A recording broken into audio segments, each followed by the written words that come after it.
Hello साथियों, मैं अमरदीप कादियान। नमस्ते, प्रणाम, सलाम वालेकुम, सत श्री अकाल, जय मसीह की, राम राम जी, जय माता की, जय हिंद, जय भारत, जय ससुराल वालों की।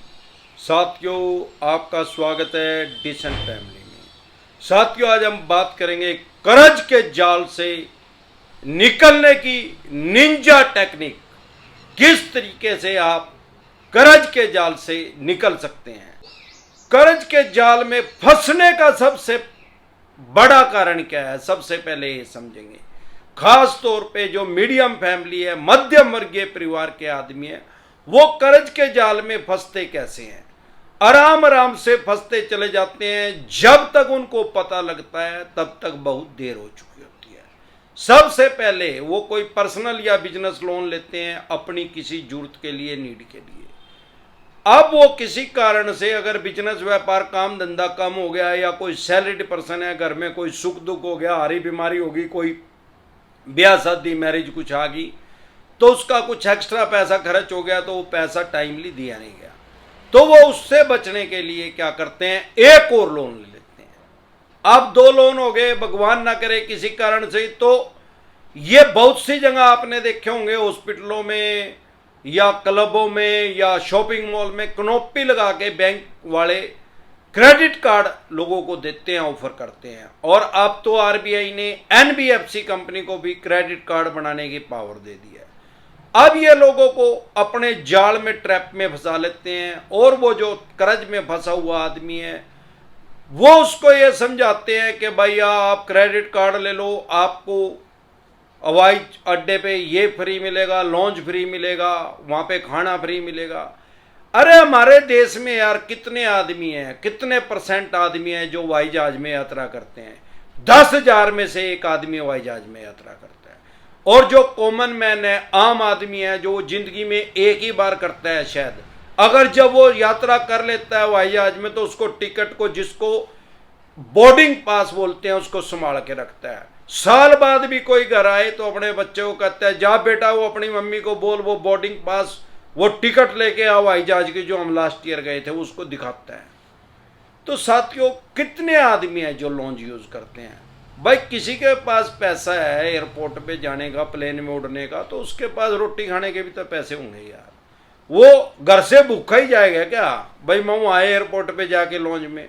ऐसे यूजलेस चीजें लोगों को देते हैं जो आपके किसी काम की नहीं। और जो हिडन चार्जेस हैं, जो इनका ब्याज है, लगभग 60% है। 5 रुपए सैकड़ा, जो आज तक किसी से उतरे, मैंने तो उतरता हुआ किसी से देखा नहीं।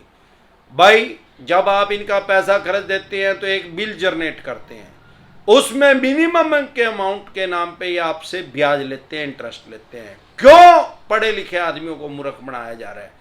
क्यों उसको इंटरेस्ट नहीं लिखते, ब्याज नहीं लिखते, मिनिमम अमाउंट लिखते हैं। अब अगर आपने 1 लाख रुपया यूज कर लिया और 5,000 रुपये आपने उसके भर दिए, तो नेक्स्ट मंथ जब बिल जनरेट होगा तो वही फिर उसमें 1 लाख और 5,000 रुपये लिखा पाएगा मिनिमम। वो 5,000 रुपये में से क्या 2,500 रुपये घटे, क्या 500 रुपये घटे, कोई पैसा नहीं घटा। तो इस तरह से लोगों को कर्ज के दलदल में फंसाते चले जाते हैं। फिर एक सामाजिक प्रतिष्ठा के लिए लोग क्या करते हैं, जो मैं देख रहा हूं, एक गाड़ी लेते हैं लोन पे। ज्यादातर एवरेज आदमी 5 साल के लिए लोन लेता है। ज्यादातर हमारे देश में जो पहली गाड़ी होती है उसको लोग मारुति की, 90% आदमी मारुति की लेते हैं, मीडियम फैमिली के आदमी, और उसको वो कार कहते हैं। जब वो दूसरी कार लेते हैं तो फिर वो उसको गाड़ी कहना शुरू कर देते हैं, उनको पता लग जाता है इसको गाड़ी कहते हैं। अब दिक्कत परेशानी का आ रही है, किसी आदमी ने कोई गाड़ी ली, 5 साल के लिए लोन पे ली। अब जब वो फाइनेंशियल डाउन होता है तो सबसे पहले वो क्या करता है, उसको कम चलानी शुरू कर देता है। डीजल या पेट्रोल की है वो कम डलवाता है, बिल्कुल कम चलाता है, बाइक या स्कूटर इस्तेमाल करना शुरू कर देता है। और भी फाइनेंशियल डाउन होता है तो वो इंश्योरेंस करवाना उसका बंद कर देता है, प्रदूषण का जांच करवाना बंद कर देगा, ये काम वो करता है। लेकिन ईएमआई वो देता रहता है, सोचता है नहीं तो भाई बेइज्जती हो जाएगी, भाई मोहल्ले पड़ोस में गाड़ी ले जाएंगे भाई खोस के। वो गिर पड़ के जब 4 साल की किस्त किसी तरह से भर देता है, उसको सांस चढ़ जाते हैं, हाफने लग जाता है वो। लेकिन उसकी मेंटलिटी क्या है, वो क्या सोचता है, यार एक बड़ी गाड़ी ले लें, पुरानी होगी, अरे भूतनी के प्राणी तो होगी, चलाई कितनी है? 4 साल में 10-12 हजार नहीं चलाई उसने। कब चलाई? जब कभी ससुराल में जाना था या ब्याह शादी में जाना था, खुशी गमी में जाना था, बाकी तो चलाई नहीं। अरे भाई ये 15 साल के लिए चलने के लिए बनी है। अगर पेट्रोल की है तो डीजल की भी है, तो एनसीआर में नहीं है तो फिर भी 15 साल के लिए बनी है। और उसके बाद भी आप इसको 5 साल चला सकते हैं फिटनेस सर्टिफिकेट लेके। जो चीज 20 साल चलने के लिए बनी है उसको 4 साल में बेचने की कोशिश कर रहे हैं। अब कह रहे हैं नहीं ले लेंगे यार, पुरानी होगी, घंटा हो गया पुराना। अब इसमें तो कैच लिखड़ी की 4 साल किस्ता भर का, अब एक और ले लिए, एक और मेरा हिसाब गले में डाल। अरे भाई जोन सी गाड़ी ले रखी थी, अगर उसकी 20,000 रुपए किस्त थी, और 20,000 में तो नंगट हो रहे हुए तो भरे नहीं जा रहे, उसमें तो सांस चढ़ रही, 1 साल की अब रहेगी। अब क्या बड़ी लेऊंगा? ओ भाई पहली बात तो ये कबाड़ी के रेट में बिकेगी, ये जितने की बिकेगी उतने की वो डाउन पेमेंट ले लेंगे नई गाड़ी वाले। अब वो डाउन पेमेंट दे दी, ये बेच दी। अरे अब 20,000 रुपए किस्त थोड़ी होगी यार, अब 40,000 रुपए किस्त होगी, क्यों गाड़ी बड़ी नहीं ले ली क्या? अब बिल्कुल ही मरेगा। यह सबसे बड़ा कारण है हमारे देश में लोगों का कर्ज के जाल में फंसने का। फिर क्रेडिट कार्ड लेोगे, टाइम पे ईएमआई नहीं दी जा रही, फिर 2 क्रेडिट कार्ड, फिर 4 क्रेडिट कार्ड, फिर इधर से स्वाइप करवाया, उधर से करवाया। उस पेट्रोल पंप वाले को, बहुत से हमारे देश में पेट्रोल पंप वाले और बहुत से शॉपिंग मॉल वाले भी इसको कैश कर रहे हैं, और भी बहुत से अन्य आदमी इसको कैश कर रहे हैं। 2% पे 3% भी लेते हैं, 1.5% से कम तो कोई कैश ही नहीं कर रहा। अब लोग क्या कर रहे हैं, ये क्रेडिट कार्ड के कैश करवाए, दूसरे के भर दिए, दूसरे के लिए तीसरे के भर दिए, तीसरे के लिए चौथे के भर दिए। एक दिन ऐसा आता है वो कर्ज के दाल में दलदल में घसते चले जाते हैं। जैसे पुरानी फिल्मों में कहते हैं कि जो बदमाश होते हैं गुनाह के दलदल में फंसते चले जाते हैं। अब ऐसा टाइम आ जाता है वो उससे निकल ही नहीं सकते। ऐसे ही लोग गले तक फंस जाते हैं इसके लोन के जाल में, और फिर चवन्नी छाप उनको परेशान और हरास करते हैं। फिर वो सुसाइड करते हैं या सुसाइड करने की सोचते हैं। सबसे बड़ा कारण हमारे देश में यही है। इससे बचने की निंजा टेक्निक क्या है? सबसे पहले जोन सी गाड़ी है भाई उसको रख ले। 4 साल में कुछ बच्चे भी बड़े हो गए हैं। अभी अगर अगले 5 साल के लिए और कर्जाई हो गए तो बच्चे और बड़े हो जाएंगे, उनके खर्चे और बड़े हो जाएंगे, और किस्त भी बड़ी हो जाएगी, फिर बिल्कुल ही फंस जाएगा। सबसे पहले तो उसको रखो। दूसरी बात, क्रेडिट कार्ड के पैसे अगर नहीं दिए जा रहे तो लोग क्या करते हैं, सिविल को बचाने के लिए क्रेडिट कार्ड के इधर से लेके उधर से लेके उधर से स्टॉप लॉस यार हो जाने दे यार, सिविल खराब यार। सबसे पहले अपना गाड़ी को बदलने की ना सोचें। जो अमीर माइंडसेट है, जितने दुनिया में अमीर आदमी है वो क्या करते हैं, पहले पैसा कमाते हैं, उसको किसी काम में लगाते हैं, वहां से जब बचत होती है, प्रॉफिट होता है, फिर अपने शौक पूरे करते हैं, गाड़ी खरीदते हैं, घोड़ा खरीदते हैं, बंगले बनाते हैं। जो गरीब आदमी है, मध्यम वर्गीय परिवार के आदमी है, वो बिना कमाई का ही लोन लेके अपने भविष्य को ही गिरवी रख के फिर वो अपना शौक पूरा करते हैं। यही कारण है इसके कर्ज के दलदल में फंसने का। इससे बचने का तरीका क्या है? सबसे पहले तो गाड़ी बदलने की मन हटा दे, क्योंकि जो ये 4 साल चलाई है 10-12 हजार चली है, ये 2-3 लाख किलोमीटर तक भी इसका इंजन नहीं बैठेगा। तब तक हरिद्वार जाने का ही टाइम आ जाएगा। आम आदमी पे 2-3 लाख किलोमीटर नहीं चलती अगर टैक्सी नहीं चला रहे हैं तो। दूसरा, कोई क्रेडिट कार्ड ले रखा है, उसका मिनिमम अमाउंट पे कर रहे हैं, सबसे पहले कोशिश करें कोई पर्सनल या बिजनेस लोन लेके उसको बंद करें।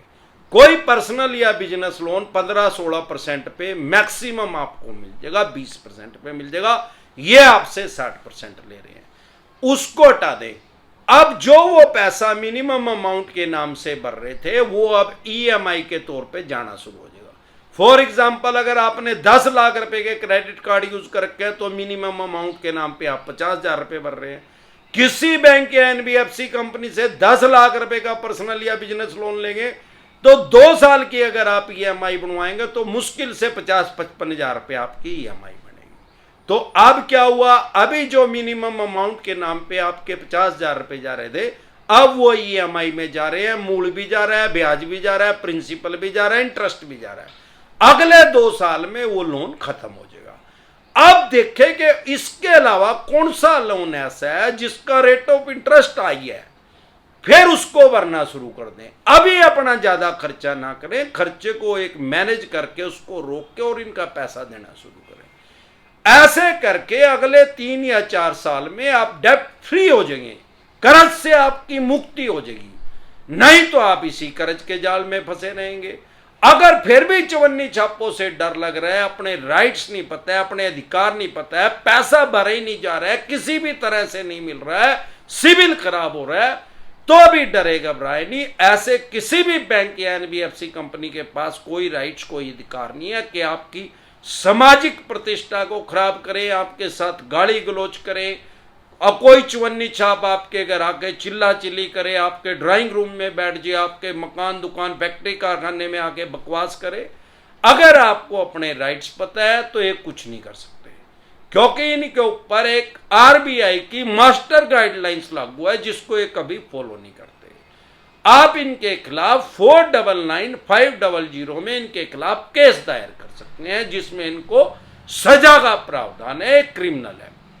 इसके अलावा अगर आप हमारे साथ टेलीफोनिकली जुड़ना चाहते हैं या पर्सनल मीटिंग करना चाहते हैं, फिर आपका लोन चाहे 2 करोड़ का है, 5 का है, 25 का, 50 करोड़ का या जितने भी करोड़ का है, या हमारे साथ एक सेमिनार का आयोजन कर रहे हैं हम नेक्स्ट मंथ 5 जून 2022 को।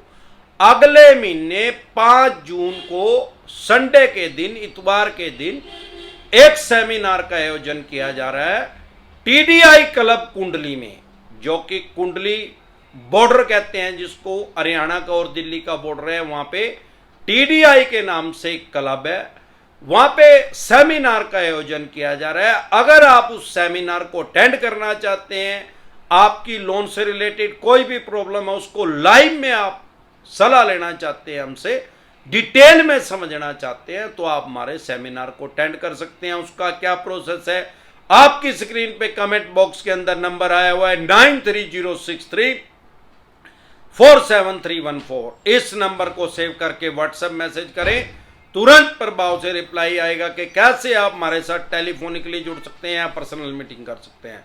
एक बार जोर से मिलकर नारा लगाएंगे, समझ गए? जय ससुराल वालों की।